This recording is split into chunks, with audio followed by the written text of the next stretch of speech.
Where are you guys from? I'm originally from Jamaica, you know. I came here like 7 years ago. Where's here? America. Oh, I live in Clearwater, Florida right now, you know. And how did you end up in Clearwater of all places? Yo, funny story, I was married to this chick in Pennsylvania. That's who actually took me here to the States. And I came on vacation, you know, to visit my pops.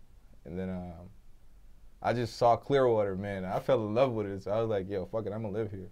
That's what I did like 3 months after. She didn't want to come, so I was like, fuck that bitch. I'm just playing. You know, but I love the vibe of the beach, so, you know, I just moved out there. And I'm originally from Clearwater, Florida, but I moved back and forth through Indiana and other places. I'm stationed back in Clearwater right now. So. Born and raised? Pretty much, yeah. Half Clearwater, you know, and half up north in Indiana. So. Oh, okay, so you still have family there? Yeah, I got family in both parts. You know, my dad's side from Florida, and my other side from Indiana. So. You're Wick City, baby. And do you still go back to Jamaica? Yeah. How often? Not too often, you know, they're big. Every time, all right, how it is in Jamaica, it's a third world country, you feel me? So every time you come from America, everybody want to ask you for something, you feel me?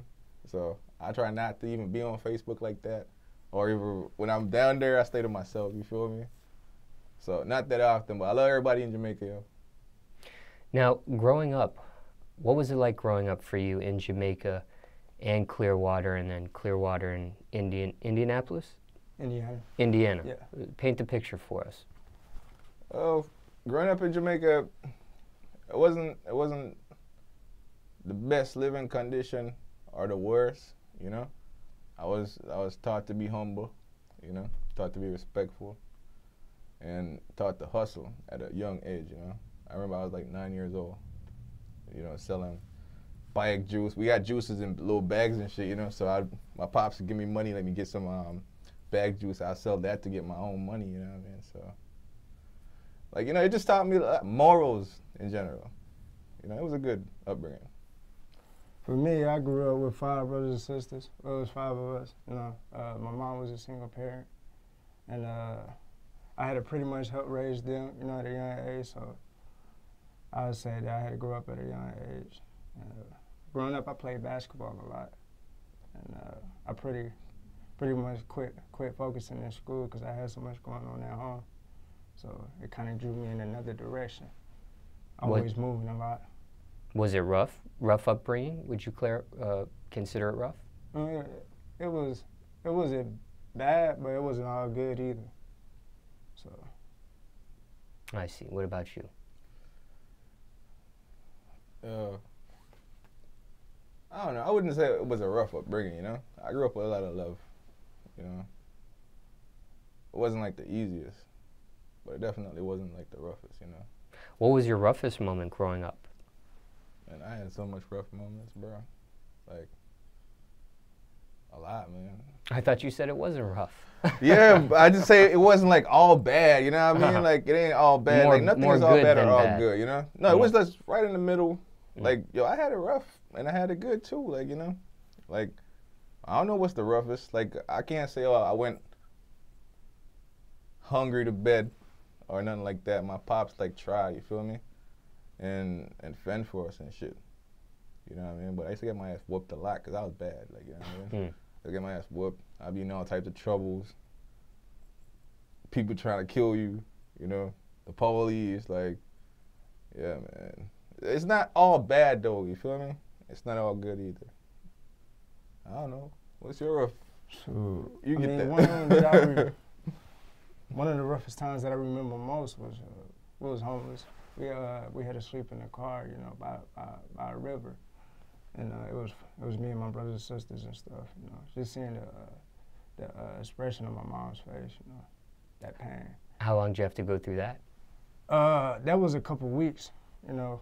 But every morning you get up and you try to forget about it, go to school with a smile on your face. That's very hard. Yeah. But it made me humble. You can either take it and use it as positive or negative. I chose positive. Was that the only time you were homeless, or were there other instances of homelessness? No, that wasn't the only time. Like I say, by last year I was homeless. But there's different levels of homeless. Right, right. There's, you know, bumming on a friend's couch, Right. That's homeless. Living with other siblings, yeah. relatives. Being in the car is definitely a worse level. Right. Living in shelters, Yeah, having to live on the street and ask for money, that's even worse. Yeah, I ain't never had to do that. But, you know, we stayed in shelters, we stayed in a lot of hotels, relatives, you know. But you really get to see everybody's true side when you need them, you know, including family. Yeah. What's it like living in a car for a few weeks? Oh man, it's rough. It can take a toll on you. Make you depressed and shit. I mean, how many people were in that car? It was 5 of us. Yeah. 5, and how do you sleep? You just sitting up and nodding off? Gotta sit up. Gotta stand straight up. It's uncomfortable. You know. I remember times when Mama couldn't eat. She wouldn't even eat. You know, we didn't really have much food growing up in the house. You know, we had EBT. Thank God for that. We probably would be alive. You know. But yeah, it was rough, man. But I don't let it define who I am. You hear that, Donald Trump? EBT saving people, don't take it away, yeah? Fuck. All right. How does one get up out of homelessness? Grind. Optimistic, Ryan. You gotta remain optimistic. You know. Now, what do you say to somebody watching this that, you know, is homeless and may have to end up doing the car living situation momentarily? What's some words of advice to that person? It can't last forever, you know. It can either break you or make you, you know what I'm saying? Listen, man, I see it. We all have our trials and tribulation to face. You feel me? Like, I've been there, personally, you know? Homeless too? Yeah, man. Like, for like 2-3 months when I just came to the States, you feel me? So, what kept me personally is just like knowing that I got a bigger purpose, you feel me? And just go do everything you can to achieve that purpose, to fulfill that purpose, you know what I mean? Like, YT always say to me, yo, like, you, the only person could hold you back. That's true. You feel me? So, get up and grind, man. Get off your fucking ass. Like, sure, can't nobody stop your grind but you, you know what I'm saying? So. Now, how old were you when you came to America from Jamaica again? I used to come back and forth as a kid. Oh, okay. But when I decided to move here, I was like 23. Like 23, you know? And what was the actual reason for that move? Money, man. Like, shit ain't sweet in Jamaica, man. Like I said before, it's a third world country, so shit is kind of hard, you know what I mean? Like, I got kids to feed. I had my first kid, like, way young. So I had to, like, you know, grind. Like, I was sitting down there making like $2-3 per day. I can't feed a kid with that, so, you know. I hit up everybody, you know, hustle as much as I can, came to the States. That shit wasn't working out. Came down here in Clearwater, started selling paintings and shit. That shit looked good, so I was like, yo, I ain't coming back. You know, I'll just send some money down there and shit. So it wasn't a culture shock when you made the decision to, it's not like you just said, hey, I'm just going to pick up and move to America. You've been going back and forth. Yeah, seeing things. I'm the only, I'll say me and my sister and my brother are the only ones in my family who not American, really. Like, you know what I mean? Like, everybody else was born here or they came here early, you know, so it wasn't a big culture shock for me, you know. Do you speak Jamaican? Yeah, man. Yo, I'm a Sefir. Do you incorporate that in your music? Yeah, definitely. Like, I think music is supposed to be real. So if I didn't have any of my culture in my music, it wouldn't make me real, you know? Now, when you say Jamaica's a third world country, I never hear anybody talk about that. I never hear anybody say anything like that. When I think of Jamaica, like most people probably do, they think of vacation. They think of, you know, marijuana. They think of all the fun stuff in Jamaica. They don't really, that's not really promoted. Well, of course, they're not going to promote they won't promote that shit because they want tourists to keep going and shit. Like, you got to understand that we got to live, you know. Tourism is our biggest source of income in Jamaica. So you're not going to see that on the front lines, you know what I mean? But really, I'll say, like, the poverty rate in Jamaica is like severe, you know what I mean? Like, people literally go hungry. Even though we have fruits and all that shit, People literally go hungry for days, bro. You feel me? Kids, no shoes. They don't show you that shit on TV. You feel me? You got places in Jamaica that not even the cops could go. You feel me? Like, it's not sweet. I'm not saying it's the hardest place in the world, because I've been to Haiti, and oh my God, I feel happy to be Jamaican, because Haitian got it rough, bro. But it's not the easiest place to live, you know what I mean? It teach you a lot. I see. It teach you a lot. Now, I've been to Puerto Rico before, and I've seen the difference. I've seen the where the tourists go and how cool and fun and stuff that is, and then I see Puerto Rico. Then I seen where the real Puerto Ricans live, and I don't want to say it's third world, but I see the contrast. Yeah. They don't have traffic lights and stuff like water. that. People don't have water. People got to walk to the river miles away to get water and bring that shit back home. You feel me? People work for $50 a week to feed 4 people. You feel me? $50 American dollars to feed 4 people. How you gonna live on that? I don't want to say I'm shocked, but it is surprising to hear because, like I said, I never hear anybody talk about Jamaica in the third world sense. That's a very strong description.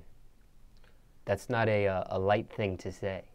Third world country is a pretty, I mean, when you think of a third world country, you think of, you know, kids starving with the gnats on their face and stuff like that, and the big bellies, you know what I mean? Yeah, well, that's third world. We don't have no malnourished people like that in Jamaica, you feel me? Because people in Jamaica, the culture makes you a hard worker.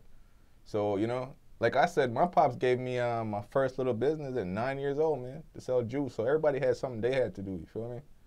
Now, you still have family over there. Have you tried to get them to come to America so they don't have to live in that environment? Yeah, man, I have my kids there. Like, my kids just got here like a year ago. You know, that's like a weight off my shoulder, man. Like, I thank God. I used to pray every day, like, you know, just keep them type stuff, you know?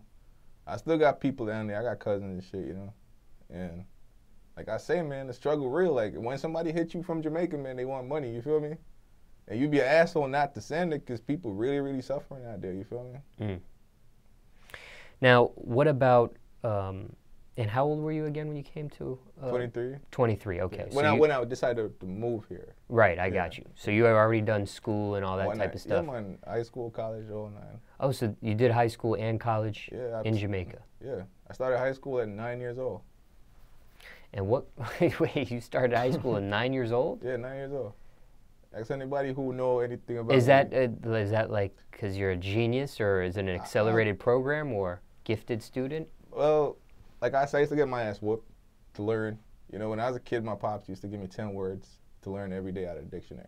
I had to spell them for him and tell them what they mean, you feel me? So that kind of like pushed me ahead of my peers.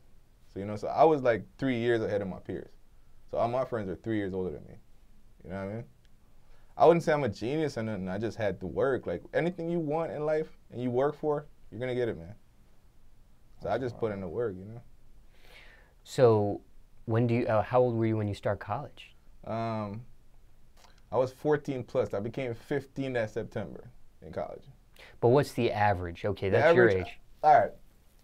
In high school, the average age to start high school in Jamaica is like 13, you know? Like, and you did it at 9? At 9. And then college, what's the average? The average for college is, I want to say 18. You know, if you're really smart, probably like 17. So the average like 17, 18 college in Jamaica, you know? And you did it at 15? Yeah, 14 plus. 14 and 15? Yeah, I became 15 that first semester, you know? Wow, so that's big.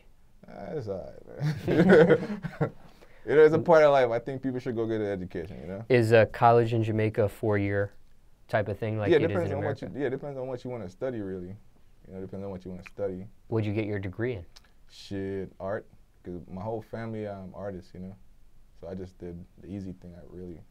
I actually asked my pops I want to take over the old interview on YT to talk to. We'll get to yeah, but all right, the thing is, I wanted to be a producer since I was knee-high. You know what I mean? So I used to tell my pops, hey, man, I want to do production. He's like, nah. You know, you need to do what the family is doing type stuff. So he made me do that, basically. You know, I remember I got into what they call this shit? This university in New Jersey. And he gave me the money and whatnot. And I literally took that shit, put it in my pocket, you know what I mean? And just chill for like 5 months with my cousin, because I'm like, yo, this is not what I want to do, you know? So that was that for me. Mm. Yeah. Now, what type of student were you in school? I was decent. I mean, I wasn't no bad student, but I just didn't really pay attention all the time. Did you graduate high school? Nah, I dropped out. Dropped out. Yeah. What grade? I was a junior. Almost done. Yeah, but not quite, because I still had a lot of credits I had to get. And I wasn't really focused. Like I was young, stupid, dumb. And what was the reasoning for dropping out? I had like 14, 13 credits. Yeah, so it wasn't even no sense in me even. I was just wasting my time being there. Now, what was your parents' reaction to you dropping out? It really wasn't a reaction. It was just like, shoot, I wasn't paying attention. I wasn't really giving my focus. I wasn't doing homework. And when I asked my mom if I can drop out, she said, and when I explained to her why and how everything was going, she just went up there and signed the papers, and they let me go. I tried to do GED classes after that, but it didn't work out. Now, when you dropped out, were you homeless around that time, or did you get up out of the homelessness? Yeah, we was out of that. We was okay at that point, and but a few years later after that, I got my GED, of course. So you did end up getting it? Yeah. Okay. Yeah. Tried college? Yeah, I did, but I had moved. I was going to go to college in Tallahassee. I was staying in Tallahassee for a little while, and I signed up for TCC and whatnot, but I ended up moving back to Clearwater, so kind of went a different path. I see. Now, did you try college right after you got your GED, or was it some time before you started the college thing? Well, the whole purpose of me wanting to get my GED was to go to college. I wanted to. I was passionate about doing it at a point, but I didn't, you know. But I waited like 6 months to sign up for it, but I never went though. When you went to Clearwater, you're talking about? No, when I was in Tallahassee. Oh. Yeah. Now, when you go to Clearwater, why not just start college there? I was thinking about it, but like, I'm really focused on my music, so can't do everything at once. Looking back, was that the right decision for you? I feel like it is. Yeah, it makes me happy. So. Now, what do you say to somebody in a similar position? Let's say they're in high school, about to finish high school, and they have a passion for music. Not necessarily a rapper in front of the camera like you. It can be other positions in the music industry. There's DJs, producers, engineers, camera guys, all types of stuff.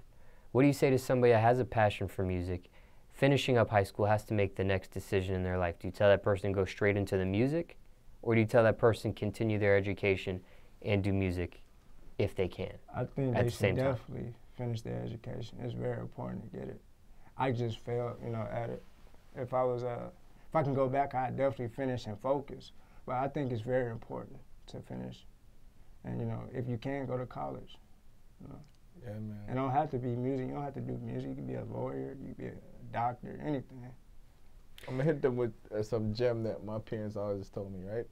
Silver and gold may vanish away, but a good education will never decay. You feel me? So, education is key. Now, you were on an accelerated level, and you did college and all that. Looking back, was that the right decision, or do you wish you would have, not gone to college and maybe done music earlier? No, man. Or did everything play out how it was supposed to for you?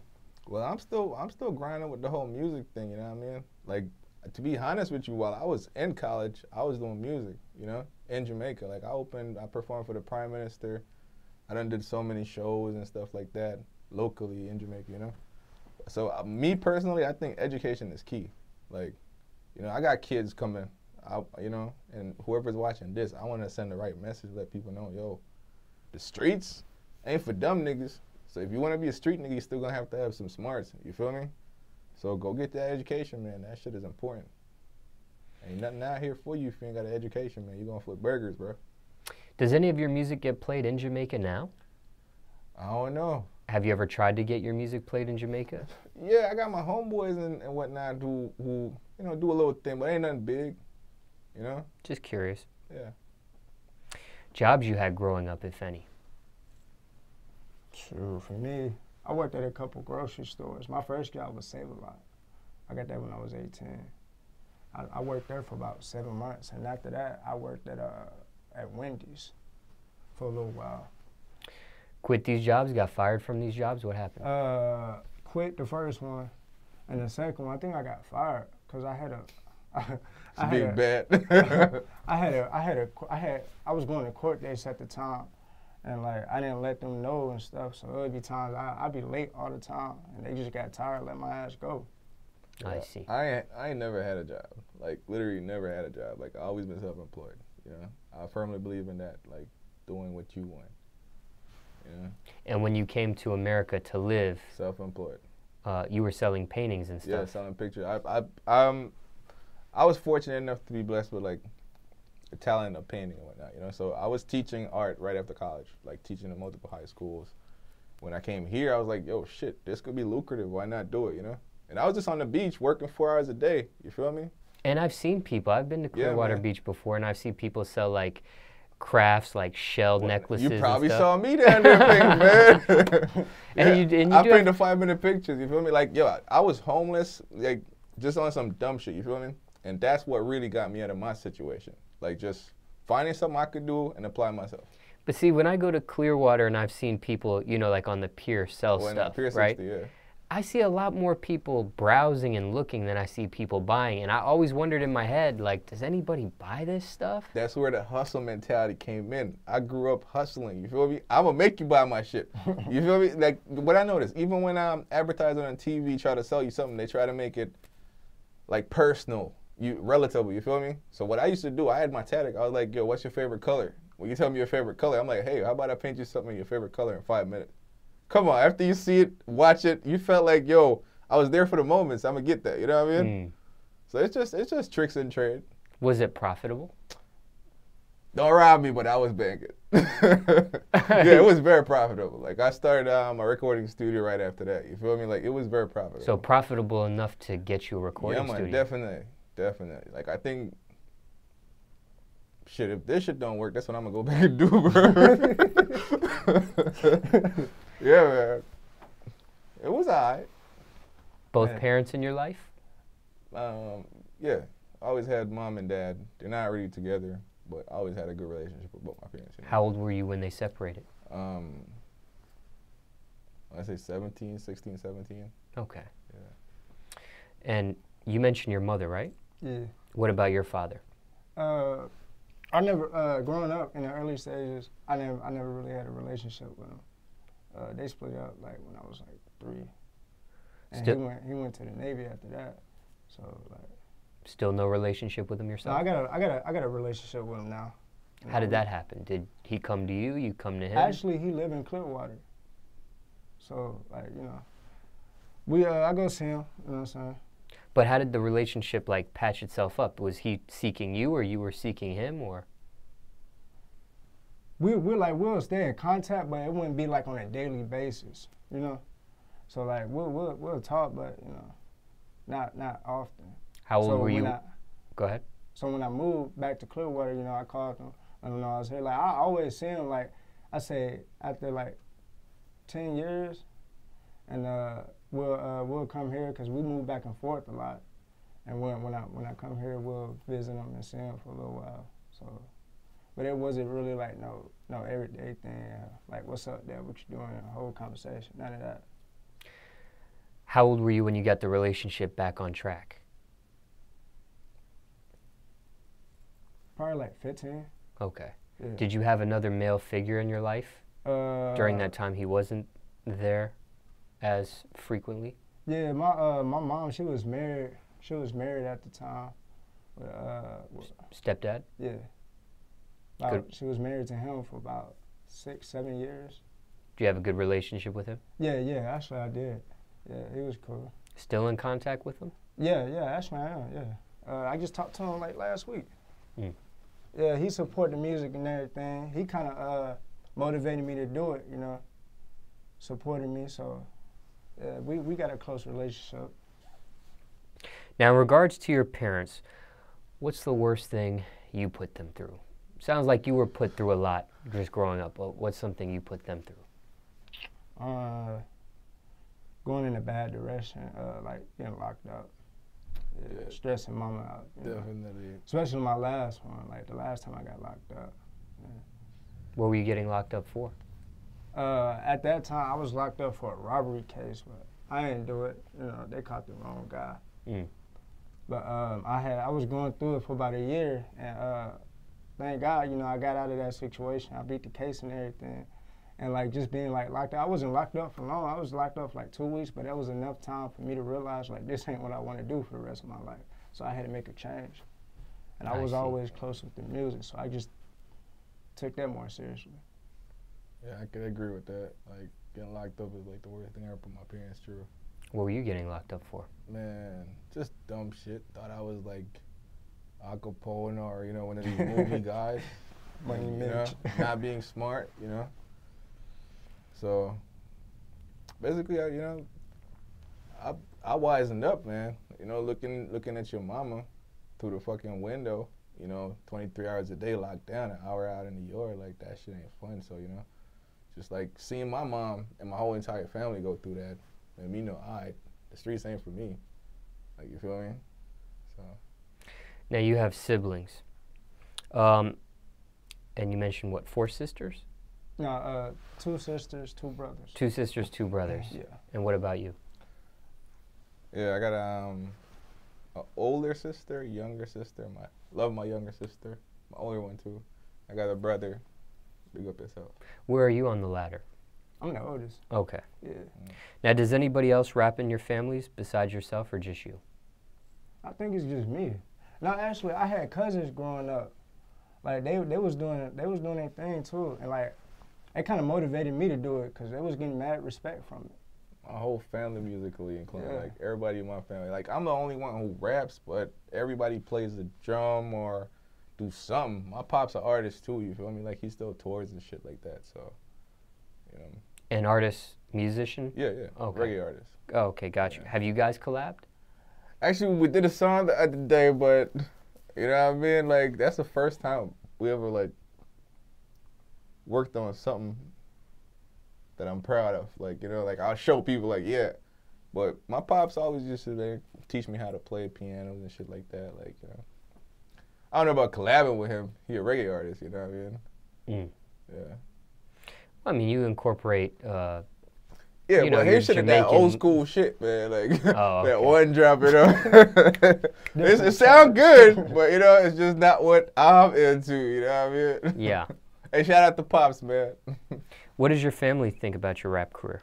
Hey, when I remember telling my family I want to be a rapper, oh my gosh. They was like, what the fuck? Like, we send you to school and do all this shit and you want to rap? You have no ambition.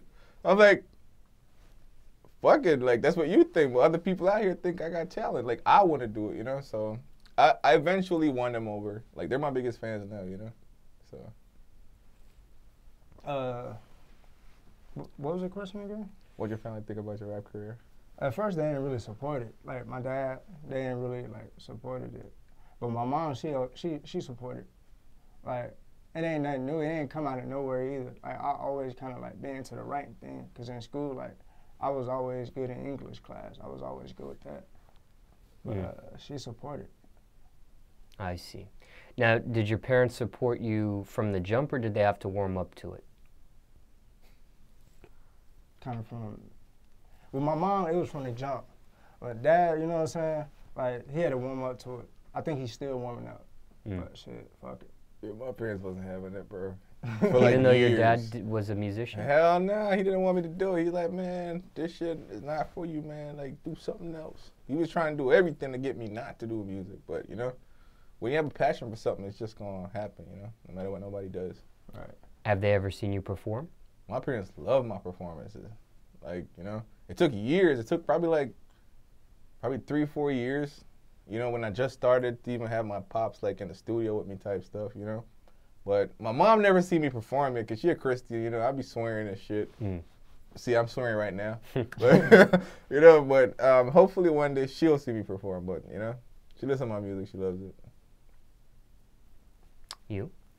Yeah, they ain't seen me perform or nothing like that. I don't think I ever want them to see me perform. What? I feel uncomfortable, you know what I'm saying? I do all this. I'm a different person. They don't know that side of me. You know, I ain't trying to rub it off on them like that, you know what I'm saying? I don't think I ever allow that. Now, we spoke about a variety of subjects in regards to your upbringing, but overall speaking, what's your message to the youth? What would you tell them today? Yeah, on some real, I know it seemed trendy to be the bad guy, you feel me? But take it from me, I've been there, and it ain't pretty, bro. You feel me? Like, my message right now is like, yo, go out there and apply yourself, man. Pay attention in class. You feel me? Like, selling a gram right here can't fucking bail you, bro. Like, when you get locked up, bro, that's real money. Those are real lives that everybody do the time with you feel me? So, the shit you see on TV ain't real. Most of these niggas saying doing this and do that, they not doing it, bro. So, focus in school, man. Stupid ain't cool. Yeah. Just be yourself. So some of the greatest people that roam this earth, well, they great for being themselves, originality. I feel like most people just trying to be like the next man and what they see on TV. It's not real, you know. So just like go to school, do something positive. You ain't got to be the bad guy like he said, you know what I'm saying? No, what's his name? Al Pacino? Al Pacino. No Tony Montana, okay?